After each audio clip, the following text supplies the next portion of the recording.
राप्ती दर्पण टेलिभिजनको दर्पण खबरमा भानु जोशीको यहाँलाई हार्दिक स्वागत छ। तपाईँ दर्पण खबर देशका विभिन्न डिजिटल केबल, आइबीटीभी युट्युब च्यानल र फेसबुक पेज मार्फत संसारभर हेर्न सक्नुहुन्छ। अब सुरु गरौँ आजका प्रमुख खबर शीर्षकहरूबाट। देउखुरीमा राप्ती नदीबाट बालुवा चोरेर डम्पिङ गरेको खुलासा। एकै व्यक्तिले 3 ठाउँमा समेत बालुवा राखेको अनुगमन टोलीद्वारा जानकारी। गढुवामा पीसीआर टेस्टपछि रिपोर्ट नेगेटिभ आउँदा 4 जना घर फर्किए। चट्याङ लागेर रोल्पामा 2 जनाको मृत्यु। र नेपालमा कोरोना संक्रमण भयावह हुने लक्षण देखिएकोले सजग रहन प्रधानमन्त्री ओलीको आग्रह। सांसदहरूको कोरोना परीक्षण सुरु। कोरोना रिपोर्ट नदेखाई संसद बैठकमा प्रवेश निषेध।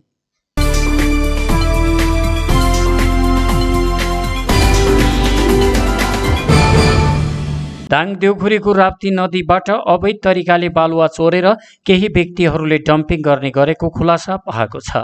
एकै व्यक्तिले 3 ठाउँमा समेत बालुवा राखेको पाइएको छ।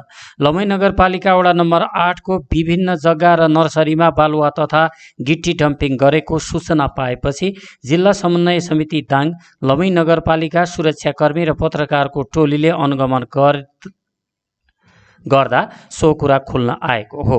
यसरी बालुवा चोरेर राख्नेमा लमै नगरपालिका वडा नम्बर 8 का खगेन्द्र चौधरी रहेका छन्। चौधरीले राप्ती नदीबाट बालुवा उत्खनन गरेर कालीपुरुवा घाट, पूर्व पश्चिम राजमार्गदेखि दक्षिण र झिलिमिली टोल गरी 3 स्थानमा डम्पिङ गरेका छन्। त्यस्तै वडा नम्बर 8 कै गोपाल चौधरी, सुन्दर चौधरी, विकास चौधरी र भगत नारायण चौधरीले पनि राप्ती नदीबाट अवैध तरिकाले बालुवा उत्खनन गरेर डम्पिङ गरेका छन्। सुन्दर चौधरीले मिर्सिद गिट्टी बालुवा समेत डम्पिङ गरेको पाइएको छ। स्थानीय पालिकासँग कुनै समन्वय र अनुमति नलिएर उत्खनन र डम्पिङ गरेकोले यो बालुवा अवैध नै हो, जिल्ला समन्वय समिति दाङका उपप्रमुख श्रीधर पौडेलले बताएका छन्। गत वर्षको राजस्व नतिर्नेमा लमै नगरपालिका वडा नम्बर 7 मा रहेको बगारबाबा बालुवा प्रशोधन कम्पनी र वडा नम्बर 9 अमिलिया स्थित जयबागेश्वरी बालुवा प्रशोधन केन्द्र रहेको लमै नगरपालिकाका प्रमुख कुलबहादुर केसीले बताएका छन्।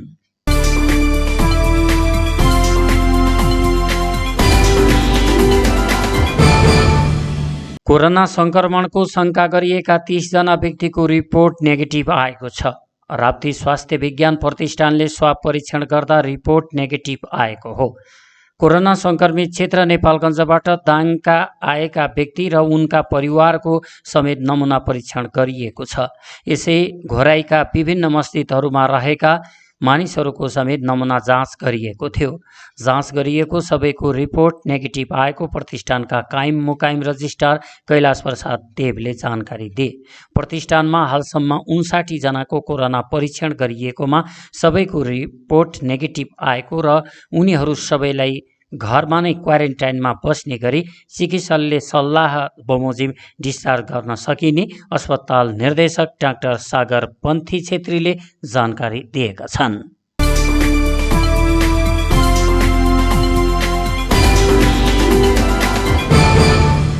गढुवाको बाल जनता माध्यमिक विद्यालयमा रहेको अस्थायी क्वारेन्टाइनमा बसेका मध्ये 4 जना पीसीआर चेक जाँचपछि घर फर्किएका छन्। गढुवा गाउँपालिकाका अध्यक्ष सहजराम यादव, गाउँपालिकाका स्वास्थ्य शाखा संयोजक कैलाश चौधरी, सुरक्षाकर्मी र पत्रकारको रहबरमा उनीहरूलाई छोडिएको हो। 4 जना मध्ये 3 जना भारत र 1 जना साउदीबाट नेपाल फर्किएका थिए। साउदी अरबबाट 27 वर्षीय ती युवक फागुनको 30 गते नेपाल आएका थिए। त्यस्तै भारतबाट फर्केका 3 जना वैशाख 21 गते नेपाल भित्रिएका थिए। यसअघि नेपालका विभिन्न जिल्ला र भारतबाट आएका 4 जनाको र्यापिड टेस्ट पश्चात घर फर्किसकेका छन्। गढुवाको अस्थायी क्वारेन्टाइनमा 10 जना रहेका थिए। बिहिबार 4 जनाको 2 दिन अघि पीसीआर टेस्ट गरिएको थियो। अब क्वारेन्टाइनमा 6 जना रहेका छन्। कोरोना भाइरस प्रभावित देशबाट आएकाले पीसीआर टेस्ट गरेको अस्थायी क्वारेन्टाइनमा खटिएका अहेब रामराज पौडेलले बताए। अब बाँकी रहेकाहरूको गाउँपालिकाको सल्लाह अनुसार चेक जाँच गरिने पौडेलले बताएका छन्।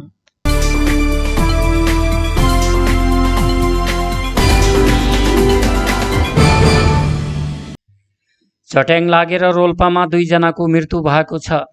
जिल्लाको लुङ्ग्रे गाउँपालिका 2 सिर्फ बस्ने 63 वर्षीय भीमबहादुर विक र 40 वर्षीय चित्र पुनको बिहिबार बिहान 8:30 बजेतिर चट्याङ लागेर मृत्यु भएको जिल्ला प्रहरी कार्यालय रोल्पाका प्रमुख चित्रबहादुर गुरुङले जानकारी दिएका छन्। प्रहरीका अनुसार विकले गहुँ ढल्याउँदै थिए भने पुनको घर बाहिर भएको समयमा चट्याङ लाग्दा उनीहरू दुवैजनाको घटनास्थलले मृत्यु भएको हो। साथै उनीहरूको घरमा समेत क्षति पुगेको बताइएको छ।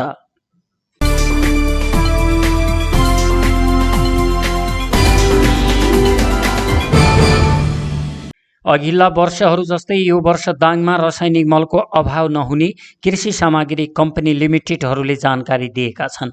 अधिकांश किसानको घरमा रासायनिक मल पुगिसकेकाले मलको अभाव नहुने निष्कर्षमा दाङका कृषि सामग्री कम्पनीहरू पुगेका हुन्। खेतीपातीको समय नजिकै गर्दा दाङमा करिब 60% किसानको घरमा रासायनिक मल पुगेकाले यो वर्ष मलको हाहाकार नहुने कृषि सामग्री संस्थान कम्पनी लिमिटेड तुलसीपुरका प्रमुख तीर्जराज न्यौपानेले जानकारी दिए। न्यौपानेका अनुसार तुलसीपुर क्षेत्रमा वार्षिक करिब 3500 मेट्रिक टन युरिया र 2500 मेट्रिक टन DAP आवश्यक पर्छ, जस अनुसार हालसम्म 2238.750 मेट्रिक टन युरिया बिक्री भइसकेको छ भने 331.750 मेट्रिक टन मौजात रहेको छ। त्यसै गरी 1982.9 मेट्रिक टन DAP बिक्री भइसकेको छ भने 265.1 मेट्रिक टन DAP मौजात छ।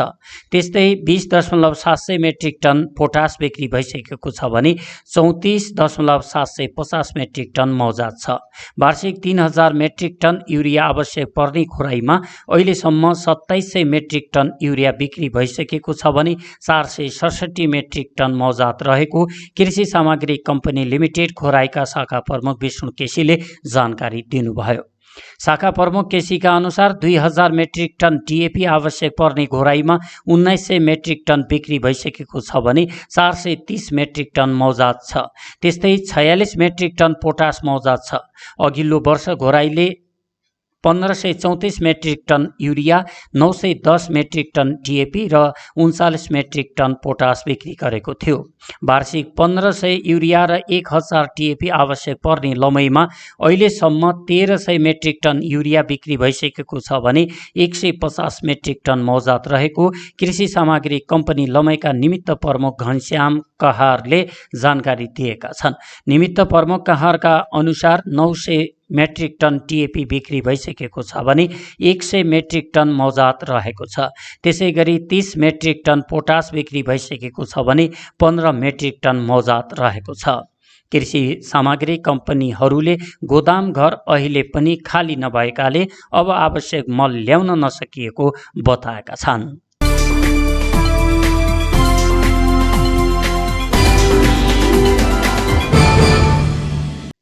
प्रधानमन्त्री केपी शर्मा ओलीले नेपालमा कोरोना संक्रमण भयावह हुन सक्ने लक्षण देखिएको बताएका छन्। महामारीले भयावह रूप लिन सक्ने भन्दै उनले सबैलाई सजग हुन पनि आह्वान गरेका छन्। सरकारले सुरुदेखि नै चालेका प्रभावकारी कदमहरूका कारण अहिलेसम्म नेपालमा स्थिति भयावह भइसकेको त छैन, तर भयावह हुन सक्ने लक्षणहरू छन्। प्रधानमन्त्री ओलीले बिहिबार एक सन्देश जारी गर्दै भनेका छन्, यदि आफ्नो सतर्कता, आफ्नो तयारी र रोकथाममा हामी सबैको समझदारीपूर्ण एकीबद्धता भएन भने यस महामारीले भयावह रूप लिन सक्दछ। त्यसकारण हामी सजग हुन जरुरी छ। स्वास्थ्य तथा जनसङ्ख्या मन्त्रालयको तथ्याङ्क अनुसार नेपालमा हाल 79 जनामा कोरोना संक्रमण पुष्टि भएको छ। प्रधानमन्त्री ओलीले कोरोना संक्रमणहरूको शीघ्र स्वास्थ्य लाभको कामना गरेका छन्।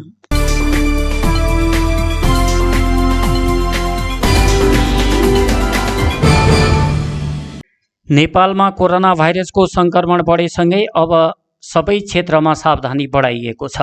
अबदेखि संघीय सांसदहरूको पनि कोरोना भाइरस परीक्षण गर्न थालिएको छ। भोलिदेखि संघीय संसद बैठक सुरु हुने भएकाले आजदेखि सांसदहरूको PCR विधिबाट कोरोना परीक्षण सुरु गरिएको संसद सचिवालयले जनाएको छ। परीक्षणका लागि आज सांसदहरूको घाँटीको रियालको नमुना सङ्कलन गरिएको र सबैजनाको परीक्षणको रिपोर्ट भरे बेलुकीसम्ममा आउने सचिवालयले जनाएको छ। सांसदहरूमा कोरोना भाइरस सङ्क्रमण भए नभएको परीक्षण PCR प्रवृत्तिबाट हुनेछ।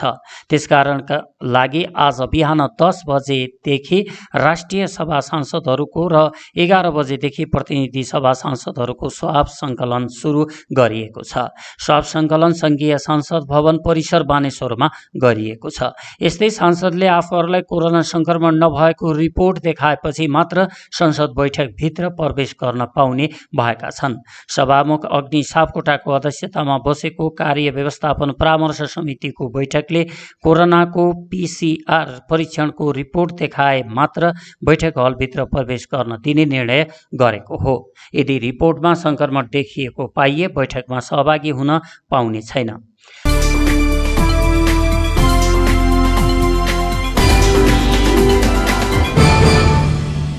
त्यसैगरी आउँदो आर्थिक वर्षको लागि सरकारको नीति तथा कार्यक्रम जेठ 2 गते आउने भएको छ।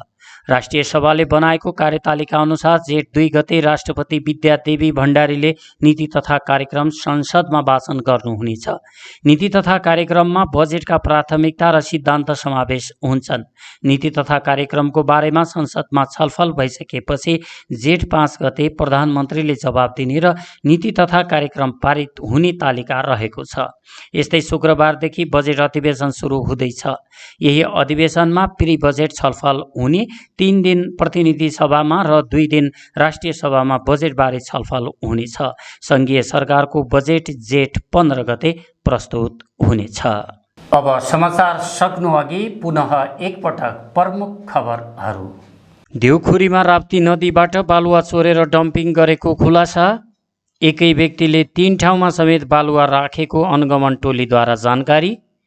गढुवामा PCR टेस्टपछि रिपोर्ट नेगेटिभ आउँदा 4 जना घर फर्किए। चट्याङ लागेर रोल्पामा 2 जनाको मृत्यु।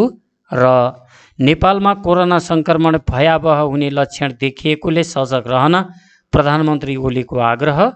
सांसदहरूको कोरोना परीक्षण सुरु, कोरोना रिपोर्ट नदेखाई संसद बैठकमा प्रवेश निषेध। आजको दर्पण खबरबाट म लगायत सम्पूर्ण टिम बिदा माग्दछौँ। हस्त नमस्कार।